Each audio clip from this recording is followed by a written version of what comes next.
பிரீத்தி எங்க? பிரீத்தி எங்கன்னு கேட்டேன்.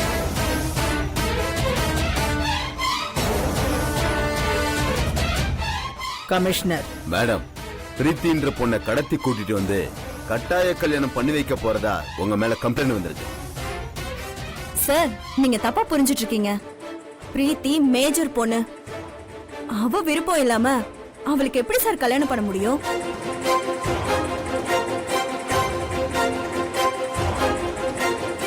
இங்க எல்லாமே பிரீத்தியோட விருப்பப்படிதான் நடந்துட்டு இருக்கு. ஓ,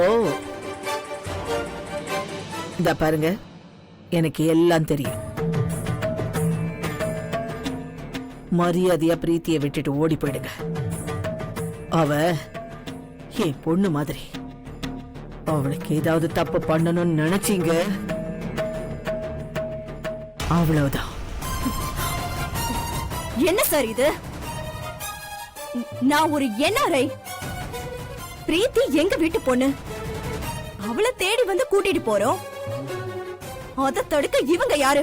இதோ பாருங்க மேடம், தேவையில்லாம பேசாதீங்க. அந்த பொண்ணோட விருப்பத்துக்கு மாறாதான் போர்ஸ் பண்ணி கல்யாணம் பண்ணி வைக்க போறதா கம்ப்ளைண்ட். அப்படி எல்லாம் எதுவுமே இல்ல சார்.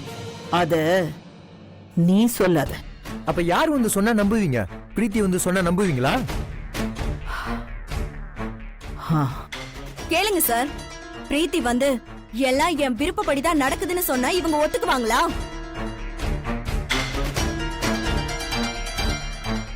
எந்த பிரச்சனையும் பண்ணாம போயிடுவாங்களான்னு கொஞ்சம் கேட்டு சொல்லுங்க சார். பிரீத்தி வந்து சொல்லட்டும், அப்புறம் பாத்துக்கலாம். சரி இருங்க, வாடா.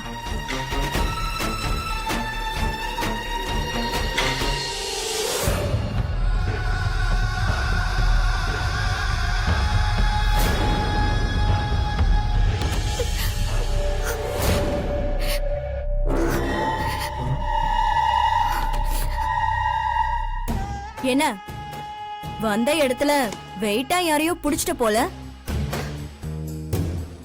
என்ன பாக்குற? உன்னை தேடி அஞ்சனா தேவின்னு ஒருத்தங்க வந்திருக்காங்க. பிரீத்திய பார்த்தாதான் போவன்னு ஒத்த கால்ல நிக்கிறாங்க.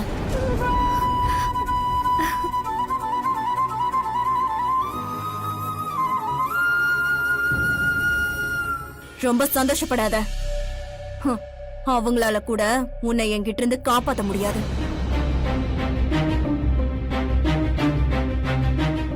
இங்க பாரு, ஒழுங்கு மரியாதையா முகத்தை தொடச்சுக்கிட்டு நல்ல பொண்ணா கீழே வந்து இந்த கல்யாணம் ஏன் விருப்பப்படிதான் நடக்க போகுது, யாரும் என்ன கட்டாயப்படுத்தலன்னு வந்து சொல்லு. முடியாது. நான் ஏன் அப்படி சொல்லணும்? நீ இப்படிதான் சொல்லுவேன்னு எனக்கு நல்லா தெரியும் தம்பி.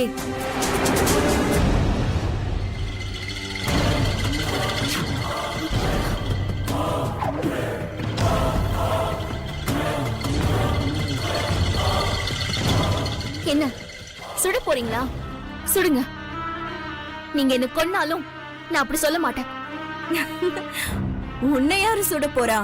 உன்னை ஒன்னும் பண்ண மாட்டோம். இந்த கல்யாணம் முடியற வரைக்கும் நீ எங்களுக்கு முழுசா வேணும். பிரீத்தி என் பொண்ணு மாதிரி, அவளுக்காக நான் என்ன வேணாலும் பண்ணுவேன்னு அங்க வந்து நிக்கிறாங்களே அஞ்சனா தேவி, அவங்களதான் சுடுவேன்.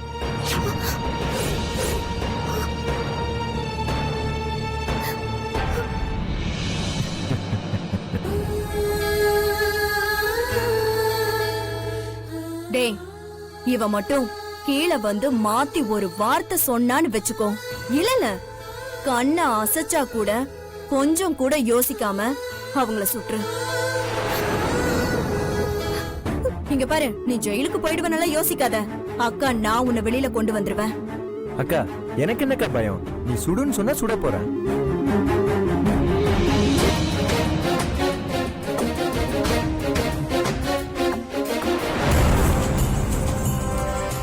என்ன இப்ப வந்து சொல்றியா? ப்ளீஸ்மா, அஞ்சனாமா ஒண்ணு பண்ணிடாதீங்க. அந்த அம்மாவோட உயிர் உன் கையில தான் இருக்கு.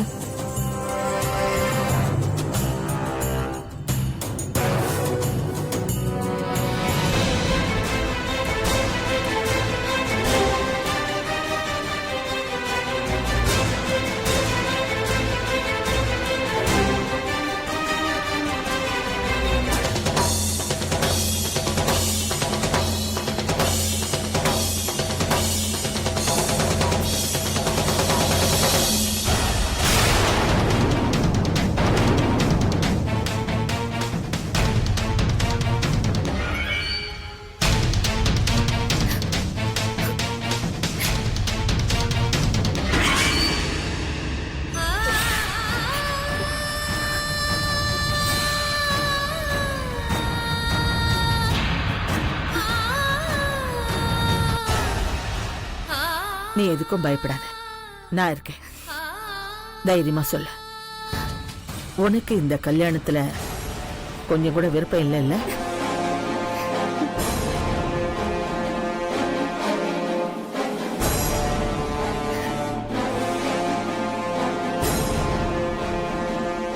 கடவுளே, ஏதோ இந்த அம்மானால என் பொண்ணுக்கு ஒரு நல்லது நடக்க போகுது. பிரீத்தி எங்க இருந்தாலும் நல்லபடியா இருக்கணும். எனக்கு அது போதும். ஏன் மௌனமா இருக்க? இங்க இருக்கிற யாராவது உன்னை மிரட்டினாங்களா?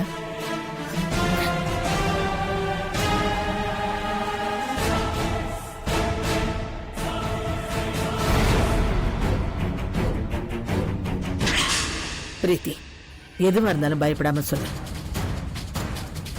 நான் உனக்கு இருக்கேன். சொல்லுமா பிரீத்தி. நீ சொல்ல போற வார்த்தையில தான் உன் வாழ்க்கையே இருக்கு. தயங்காம சொல்லு.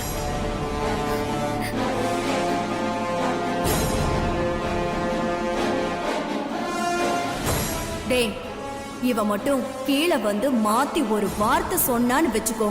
இல்ல கண்ணை அசைச்சா கூட கொஞ்சம் கூட யோசிக்காம அவங்கள சுற்று.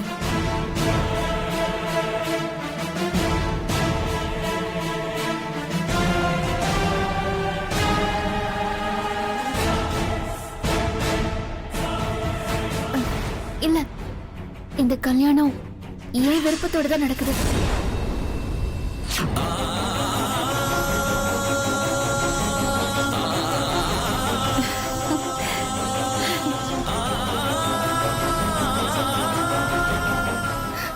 இது எங்க குடும்ப விவகாரம். இதுல நீங்க தலையிட வேண்டாமா? நீங்க கிளம்புங்க.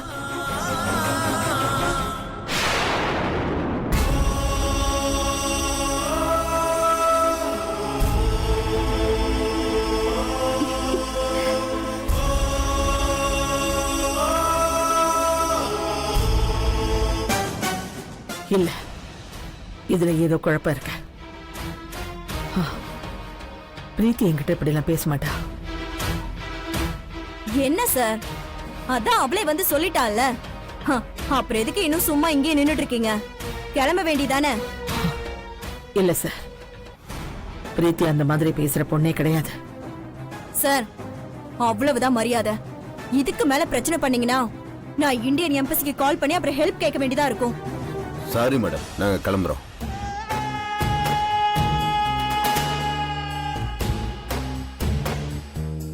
மேடம், லீகலா அவங்க பக்கம் எல்லாம் ஸ்ட்ராங்கா இருக்கு. நம்மளால ஒண்ணும் பண்ண முடியாது மேடம். நம்ம கிளம்பலாம்.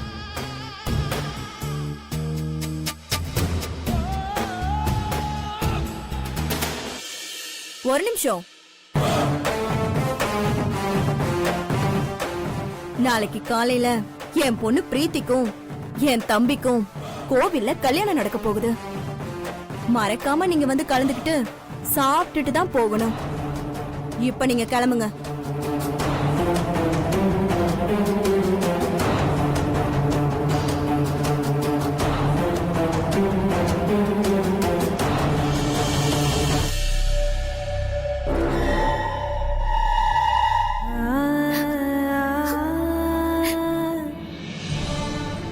மேடம், இதுல ஒரு சைன் பண்ணுங்க. எதுக்கு? Discharge form madam. இதுல நீங்க ஒரு சைன் பண்ணிட்டு இவரை டிஸ்சார்ஜ் பண்ணிக்கலாம் மேடம். சரி, கொடுங்க. ஓகே.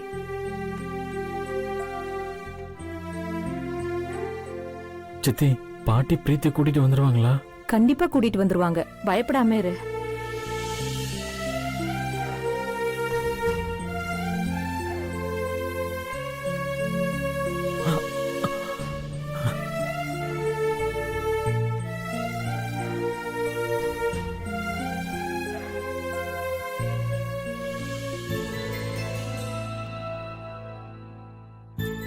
அத்தை, பிரீத்தி எங்க அத்தை?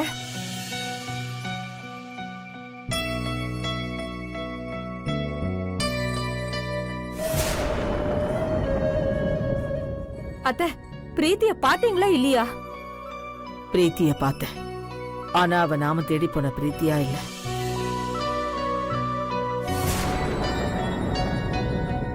அவளுக்கு என்னாச்சுன்னு தெரியலம்மா. அந்த கல்யாணம் அவளோட சம்மதத்தோடு தான் நடக்குதா. அதனால இதுல யாரும் தலையிட வேண்டாம், இது எங்க வீட்டு பிரச்சனை, நானே பாத்துக்கிறேன்னு சொல்லிட்டா. என் மூஞ்சுக்கு நேராவே சொல்லிட்டாமா அவ.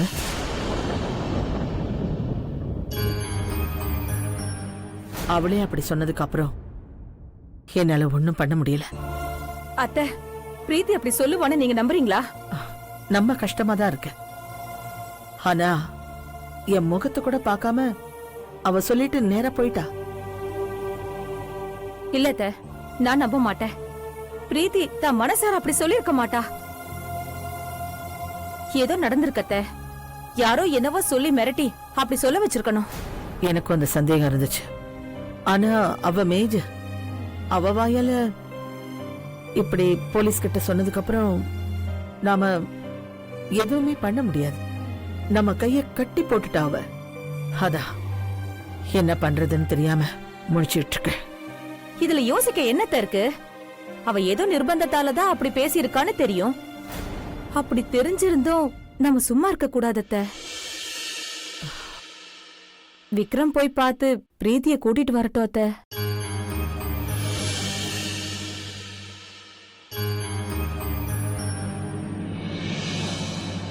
நீ போ விக்ரம், உனக்கு பின்னாடி பாட்டி நான் இருக்கேன்.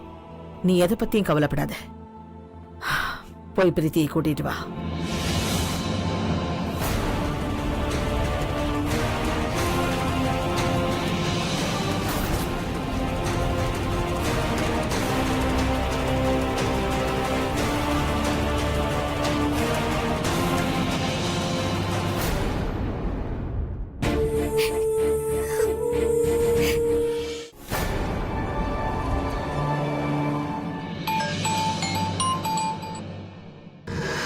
சொல்லு நாகு. அம்மா, நம்ம அஞ்சனாமா பிரீத்திய கூட்டிட்டு வரதுக்கு விக்ரம் ஐயாவை அனுப்பியிருக்காங்கம்மா.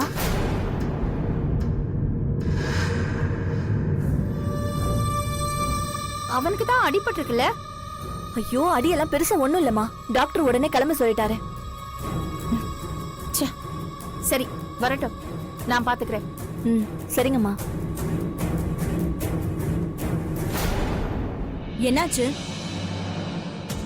எங்க அம்மா சொல்லி பிரீத்தி இங்கிருந்து கூட்டிட்டு போக விக்ரம் வந்துட்டு இருக்கான். ஏன், எதுக்கு திரும்ப திரும்ப அவங்க ஆள் அனுப்பணும்? பிரீத்திக்கு விருப்பம் இருக்குன்னு அவ வாயால சொன்னா அவங்க போயிடுவாங்கன்னு நீங்க சொன்னீங்கல்ல. ஆனா இப்ப எதுக்கு திரும்பவும் ஆள் அனுப்பியிருக்காங்க? பிரீத்திய நாம மிரட்டி தான் அப்படி சொல்ல வச்சோன்னு எங்க அம்மா கண்டுபிடிச்சிட்டாங்க. அதான் லீகலா ஒண்ணும் பண்ண முடியாதுன்னு விக்ரம அனுப்பி வச்சிருக்காங்க. பரவாயில்ல, விடுங்க. யாரு வந்தாலும் நமக்கு பிரச்சனை இல்ல. அதான் வீட்டை சுத்தியே நம்ம ஆள் போட்டிருக்கோம்ல, அத மீறி யார் உள்ள வர முடியும்? என்னடா? ஆமாக்கா, அவன் என்ன அவ்வளவு பெரிய ஆளா? வரட்டும், பாத்துக்கலாம். ஹலோ, விக்ரம் பெரிய ஆளா இல்லையாங்கிறது இப்ப பிரச்சனை இல்ல. எங்க அம்மாவுக்கு விக்ரம்னா உயிர். அவனை தனியா அனுப்பியிருக்காங்கன்னா அவனுக்கு பின்னாடி பெரிய சப்போர்ட்டே வச்சிருப்பாங்க. எங்கிருந்தோ வந்த பிரீத்திக்கு இவ்ளோ ரிஸ்க் எடுக்கிறாங்கன்னா விக்ரம்க்கு எவ்ளோ ரிஸ்க் எடுப்பாங்க? கொஞ்சம் யோசிச்சு பாருங்க. என்னங்க, உங்க அம்மாவை சமாளிச்சா அனுப்பி வச்சா போதுன்னு சொன்னீங்க. இப்ப விடாம பிரச்சனை துரத்தி துரத்தி வந்துட்டு இருக்கு. எங்க அம்மா அவ்ளோ ஈஸியா பிரீத்தி விஷயத்தை விட்டுற மாட்டாங்க. அதனால நான் சொல்ற மாதிரி கேளுங்க. அப்பதான் உங்களுக்கு பிரீத்தியும் கிடைப்பா, அவ சொத்தும் கிடைக்கும். சரி, என்ன பண்றதுன்னு நீங்களே சொல்லுங்க. பிரீத்தி கழுத்துல உங்க தம்பி தாலி கட்டுற வரைக்கும் எங்க அம்மா கண்லையோ விக்ரம் கண்லையோ பிரீத்தி பற்றவே கூடாது. யாராலையும் கண்டுபிடிக்க முடியாத இடத்துல பிரீத்திய ஒளிச்சு வைக்கணும்.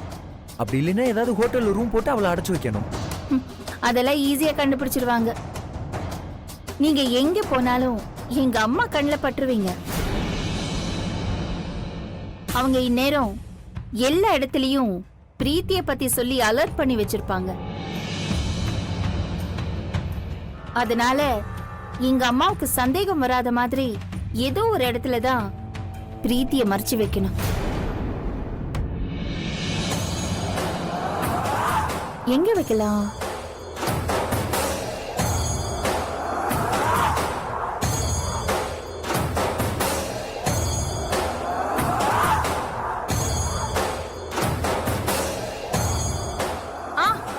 அதுக்கு ஒரு இடம் இருக்கு.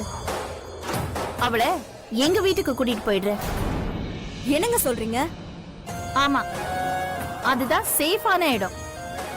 பிரீத்திய காணோன்னு ஊர் முழுக்க தேடுவாங்களே ஒழிய வீட்ல இருப்பான்னு யோசிக்க கூட மாட்டாங்க. எங்க அம்மாவுக்கு சந்தேகம் வராம இருக்கிற ஒரே இடம் எங்க வீடு மட்டும்தான். அக்கா, அவங்க சொல்றது சரிதான்க்கா. சரிங்க, நாங்க உங்களை நம்புறோம். எங்க சொத்து மொத்தமும் அவகிட்ட தான் இருக்கு. அவளை பத்திரமா பாத்துக்கோங்க.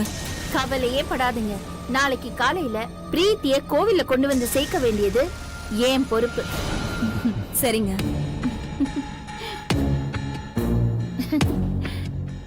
டேய் மேடம், வாங்கடா. பிரீத்திக்கு மயக்க மருந்து கொடுத்து காருக்கு தூக்கிட்டு வாங்க. சரிங்க மேடம்.